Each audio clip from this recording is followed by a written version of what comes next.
भगवान बुद्ध को जिसने भी क्षत्रिय लिखा, मैं आपको बता दूं, पाली भाषा का मैं आचार्य हूं। पाली भाषा में क्षत्रिय को खत्तिय कहा जाता है और खत्तिय का मतलब होता है खेती बाड़ी वाला जमींदार। बुद्ध जमींदारी परिवार के थे। क्षत्रिय शब्द की उत्पत्ति बुद्ध के 1000 साल बाद हुई है। ओबीसी की आप बात छोड़ दीजिए, धीरे धीरे बामन भी बौद्ध धर्म अपनाने लगेंगे। हाँ, बामन इतना होशियार है कि जब भी धर्म आगे बढ़ता है, जब भी विचारधारा आगे, जैसे बसपा कमजोर थी तो कोई ब्राह्मण नहीं आता था, जैसे ही बसपा मजबूत हुई, एमपी एमएलए बनाने लगी, ब्राह्मणों ने कब्जा कर लिया। सपा पार्टी बनी, कोई भी ब्राह्मण नहीं आया, जैसे ही सपा एमपी एमएलए बनाने लगी, ब्राह्मण आ गए।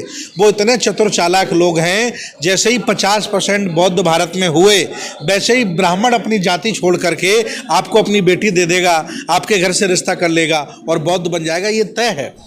और मैं ये कह रहा हूँ आज आपसे कि मैं शराब नहीं पीता। अब शराब बनाने वाली फैक्ट्री, शराब बेचने वाले ठेके हमारा विरोध करें तो मैं क्या करूं?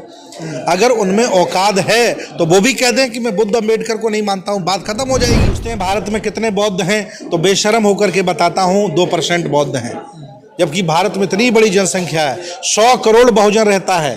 अब हम सारे काम बंद कर रहे हैं। मैं बहुजन समाज के लोगों से अपील करता हूं, सारे काम बंद कर दीजिए। बस एक ही काम होगा, लोगों को दीक्षा दी जाएगी और 22 प्रतिज्ञाएं होंगी, और दूसरा काम कोई नहीं। हिंदू राष्ट्र बनाना है वो हिंदू राष्ट्र बनाए, हमें बौद्ध राष्ट्र बनाना है। और हमें सामने वालों से कोई शिकायत नहीं है। मेरे खुद लोग हैं नालायक, मेरे खुद लोग हैं आलसी, निकम्मे, निठल्ले, जो बदलना नहीं चाहते, परिवर्तन नहीं करना चाहते, मानसिक गुलाम हो गए। मैं उन्हीं को समझा रहा हूँ, उन्हीं का जो ठंडा खून हो गया उसे गर्म कर रहा हूँ। जिस दिन उनमें स्वाभिमान जाग गया, हिंदू अल्पसंख्यक हो जाएंगे भारत में। नमस्कार, इस वक्त मैं दिल्ली में हूँ और हमारे साथ बहुत भिक्षु सुमित रतन जी हैं, जिन्होंने लखनऊ में 15 से 20 हज़ार लोगों को धम्म दीक्षा दिलाई, जिसका प्रसार राजस्थान ही नहीं पूरे देश विदेश में भी गया है। आज फिर अनुयायियों को बौद्ध धम्म दीक्षा भी दिलाई है। बनते जी, आपने धम्म दीक्षा तो दिलाई है जी, इससे समाज में असर आएगा? हाँ, बिल्कुल आएगा। दीक्षा लेने के बाद व्यक्ति संकल्पित हो जाता है और अपनी पुराने संस्कारों को छोड़ देता है, ब्राह्मणवादी व्यवस्थाओं को छोड़ देता है, गुलामी को छोड़ देता है।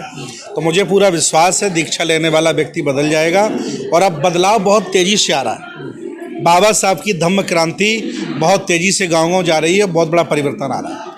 लेकिन अब आपने धम्म दीक्षा तो दिलाई है, लेकिन जहाँ जैसे राजस्थान में लोगों में वो शिक्षा थोड़ी शिक्षित हैं, लेकिन बाबा साहब को कम फॉलो करते हैं। वो आप जैसे शिविर पहन के चले जाओगे ना, तो आपको बनेंगे पंडित है, क्योंकि वहाँ बहुत भिक्षु बहुत कम है। तो इनसे वो थोड़ा उनके तनाव भी आ रहा है कि ये सब क्या हो रहा है, हिंदुओं को गाली दे रहे हैं, तो उन लोगों को भी थोड़ा, परिवार को भी मुश्किल।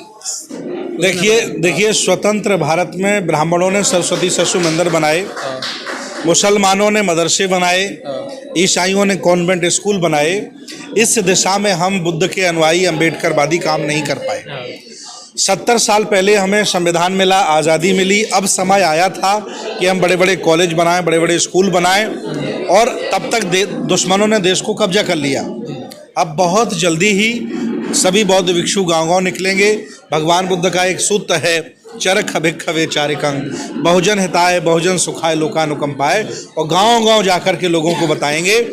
और जिस दिन हमने सब लोगों को समझा लिया, 80% भारत में बौद्ध होंगे और हिंदू धर्म अल्पसंख्यक हो जाएगा, ब्राह्मण धर्म अल्पसंख्यक हो जाएगा, और उसी दिन इस देश का हुक्मरान, इस देश का प्रधानमंत्री बहुजन समाज का होगा। ऐसा हमारा संकल्प है और हम लगे हुए हैं। जैसे बंदे जी, आपने कहा कि हम गांव-गांव में जाओगे, लेकिन वहाँ पर धम्म दीक्षा दिलाओगे, लेकिन वो उन लोगों का एक सवाल है कि बुद्ध के शरण में जा रहे, वो भी तो क्षत्रिय थे, इसमें क्या फ़र्क है? भगवान बुद्ध को जिसने भी क्षत्रिय लिखा, मैं आपको बता दूं, पाली भाषा का मैं आचार्य हूं। पाली भाषा में क्षत्रिय को खत्तिय कहा जाता है और खत्तिय का मतलब होता है खेती बाड़ी वाला जमींदार। बुद्ध जमींदारी परिवार के थे। क्षत्रिय शब्द की उत्पत्ति बुद्ध के 1000 साल बाद हुई है, इसलिए उन्हें क्षत्रिय या ठाकुर ब्राह्मण न बताया जाए। वो भारत के मूल निवासी थे, लेकिन वो जमींदार थे, राजा थे।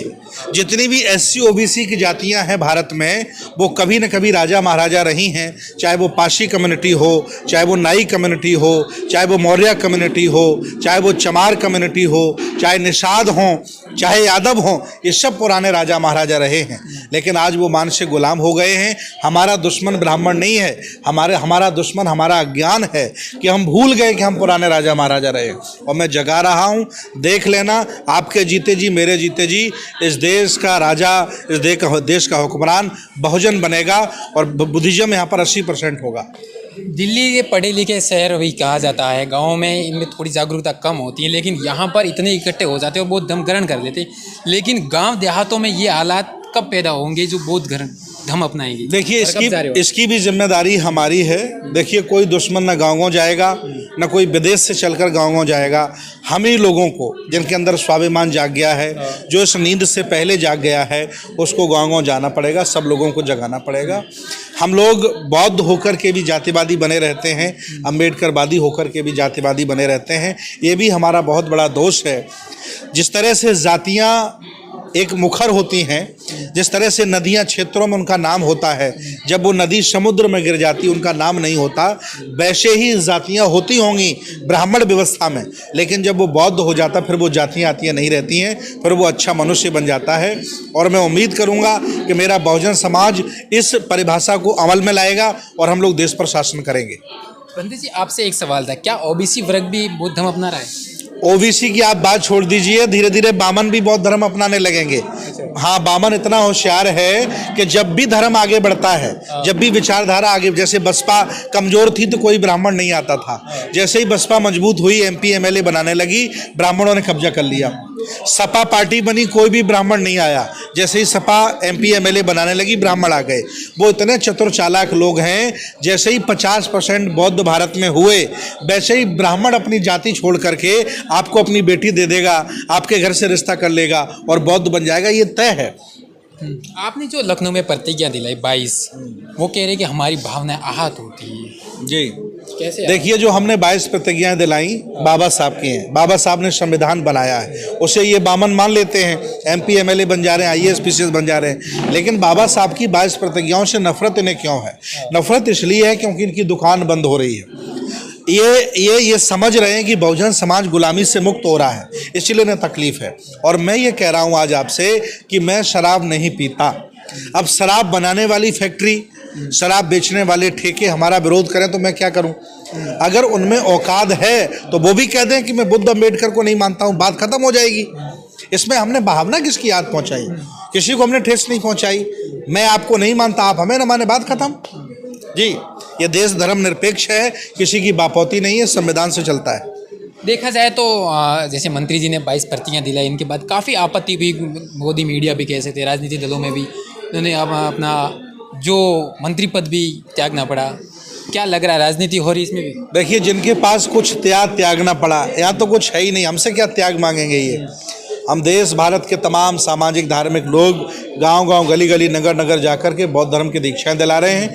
लखनऊ से आगाज हुआ है, नहीं दिल्ली से आगाज हुआ, लखनऊ में लगी चिनगारी, अब हम जम्मू कश्मीर जा रहे हैं जहाँ ठंडा होता है, वहाँ भी चिनगारी लगेगी। इसके बाद हम पंजाब जा रहे हैं, इसके बाद हम गुजरात जा रहे हैं, इसके बाद हम मध्य प्रदेश जा रहे हैं, इसके बाद पटना बिहार जा रहे हैं, कलकत्ता जा रहे हैं, भुवनेश्वर उड़ीसा जा रहे हैं। पूरे देश में 1-1 लाख लोग प्रत्येक राजधानी में दीक्षा लेंगे और बौद्धों की संख्या 10 करोड़ होगी, ये तय है। राजस्थान का नाम नहीं बताया। राजस्थान में भी हम लोग जा रहे हैं, अभी छोटा कार्यक्रम होगा, बड़ा कार्यक्रम भी हम लोग करेंगे, वहाँ भी 1 लाख लोग दीक्षा लेंगे। क्योंकि देखो, जालौर में लगातार घटना हुई, इंद्र मेघवाल के साथ भी ये पानी का घड़ा सोने पर उनके साथ मास्टर ने पिटाई की, उसके 4-5 दिन के बाद फिर एक हत्या हुई है। तो ये घटनाएं कैसे रुकेगी? क्या हमारा समाज आगे आ रहा है? क्योंकि देखो, घटना तो हो जाती हैं और सब जो आरोपी हैं उनके समर्थन में पूरा समाज खड़ा हो जाता है। क्या लग रहा है इसमें? देखिए, जब तक हम 4-5वें पायदान के हिंदू बने रहेंगे, जातियों में जकड़े रहेंगे, तब तक वो लोगों की हिम्मत होती रहेगी, आपको मूंछ से मार देंगे, गला छूने पर मार देंगे। जिस दिन आपने उनकी व्यवस्था को लात मार दी, आप बौद्ध हो गए और अंतर्राष्ट्रीय लेवल पर ये मैसेज चला गया। मैं विदेश में जाता हूँ, हर बार मुँह की खाता हूँ, बेइज्जती होती है।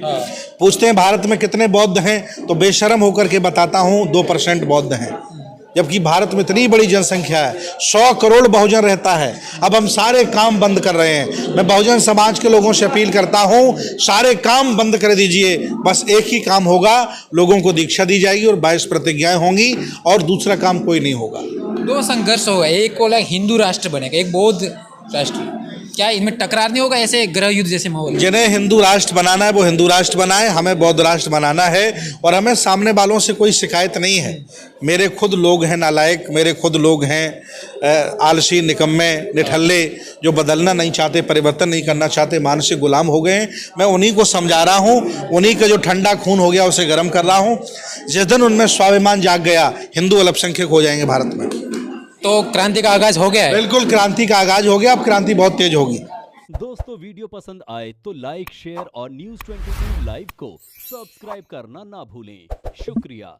देखते रहें News 22 लाइव, सदैव आपके साथ।